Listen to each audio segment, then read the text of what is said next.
One of the things I've noticed is that people spend a lot of money installing their wind turbines. Try my best to minimize that cost, and here's how I go about doing just that. The poles you can see right here, they are used poles. They were used for something else and they were dismantled. I was able to salvage these ones for use. You can see there are 5 of them, and what I'm going to do with these 5 is that I'm going to join them and I'm going to mount my wind turbine on top of them, just to give you an idea of how long it is. I'm stacking them up together, and you can see I put about 3 of them together now, and I want to add the 4th one. So at the end of the stacking up, I'm going to measure it so that we'll see how long it is. Now notice that for those of you who are not familiar with outdoor things, when you put something on the ground, it appears to be not so long, because maybe taking 2-3 steps, you have moved from one end of the, if it's a pole or anything, you've gotten to the other end. It becomes different when you are taking it up.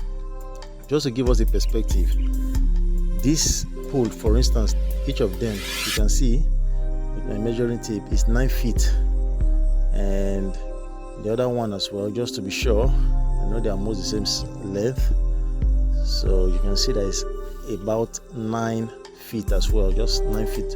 When you stack them up, 5 multiplied by 9 feet, that means we have 45 feet. Now if you look at it on the ground, you just see that it's not so long. Just take 2-3 steps, you are already there. So that makes it look like it's not long.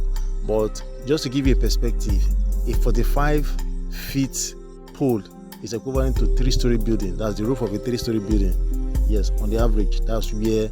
So that gives you an idea of how high this wind turbine is going to be. So stacking them up together, mounting your wind turbine on top of it, will be at the height of a 3-story building, and it will even be higher than most 3-story buildings, approximately 4-story buildings. Another thing I was able to get free was these eye bolts and the thimbles on it. So that's it for you. So these ones are to anchor the wind turbine to the ground.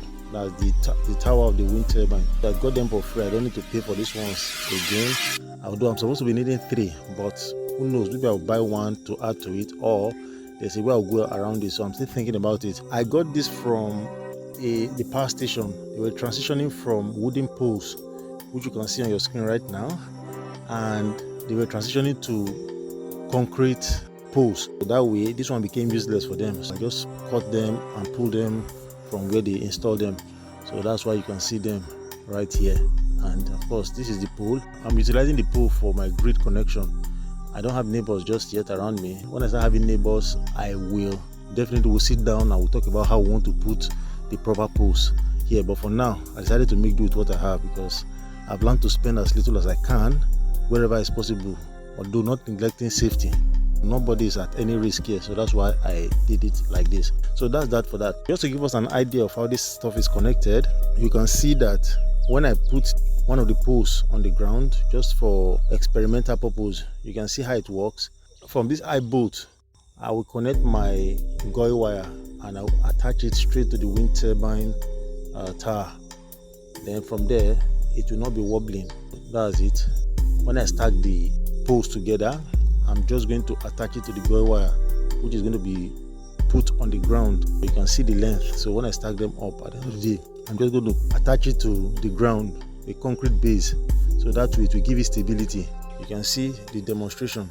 Now, a lot of us will remember this that has a flange bearing on top of it. Most of you would have watched my video on this one, but if you haven't, I'm going to leave a link on how I made this one for free as well. So the general idea of me trying to get things done for free is that I want my wind turbine within a year or 2 to pay for itself. That's the power that I generate from my wind turbine, which I'm going to show you guys soon. I want to be generating free electricity, and the way to go about that, the quickest way is for you to do as many things as you can yourself, so that way you spend little, and when you start generating power, when you calculate the power you have generated, maybe in a year or 2, you would have gone past the amount of money that you have invested in the wind turbine project. So that's one of the things I have to on the side to do. Now, if you've also watched my previous videos, I've also shown you 2 poles that I bought. So those ones are like, I needed them for something, so I had to buy it. Eventually, I'm going to be having more than 1 wind turbine. So this one just to show you that this is a project of me getting a wind turbine that will work and pay for itself as soon as possible. You can see the connection here. So at the end of the day, when I stack the poles together, I'm just going to put this flange bearing, contraption on it, so that way we're even going to go a bit more than 45 feet. But I doubt if I'm going to have to use the 5 poles, maybe 4 poles, depending, because the higher you go, the more difficult it is for you to lift your tower up, and also the more difficult it is for you to also stabilize it. We'll cross that bridge later. So I just started to show you guys the progress I'm making in terms of my wind turbine. So I'm also trying to build an infrastructure that will hold the wind turbine up. When the time comes, I'm going to show you guys exactly what I'm doing in that regard. A lot of us are familiar with my treadmill generator, so there you have it. And of course I have a scooter motor. My power need is generally very high, so a scooter motor is just going to be for experimental purpose. I will not be expecting much from it, but I hope to get as much as I can from this treadmill motor. I want to also do it in a way that I will be showing you guys results. I rarely get results from treadmill motors, either they don't work or what have you. So I'm going to let you guys know how this one performs. When that time comes, I'm going to mount it, and at the end of the day, I'm going to show you guys exactly how much power I'm making from inside. So this is the progress thus far. I decided to just put the video out there so that if you know you want to do a wind turbine project, there are some things that come in handy. If you get a guy wire that is still very okay, you put it somewhere. Maybe you have this eye bolt, tin bolt that I showed you earlier, which is on the screen right now. You want to keep as much as you can. If you have a wind generator for free, maybe an e-bike, a scooter motor, hoverboard, a lot of things you can use to do wind generators, so you want to keep them.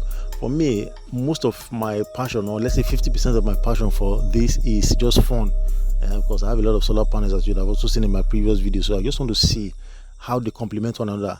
I'm not one of those persons that is trying to compare what I'm getting from my wind turbines to what I'm getting from my solar panels. I know with the kind of climate that I'm in, that my solar beats my wind turbine hands down. Yes, we have good winds once in a while, but altogether, I know that there's no basis for comparison. So in a future video, I'm going to do an analysis. I'm beginning to see that I think a lot of people are making a mistake of comparing wind turbines with solar panels. They should be comparing them with their generators. After all, it's called a wind generator. So I think if you have the mindset of comparing what your generator is giving you and the cost of you running your generator, and also seeing it that instead of using fuel to generate electricity, you will now be using wind to generate electricity, I think that way we'll be able to appreciate what we're getting from our wind generator. I'll be doing a video on that in future, just to calculate, just a rough calculation from the results that I get from maybe other people that have had wind turbines. You know, in my last video, I did show you guys a wind turbine that works. So if you have not watched that video also, I'm going to leave the link in the description below, or I'm going to leave it on my end screen. Go and watch that video. If you're looking for a wind turbine to buy, you don't need to look too far. Just go to my previous video and you see a working wind turbine. See you guys and catch you on the next one.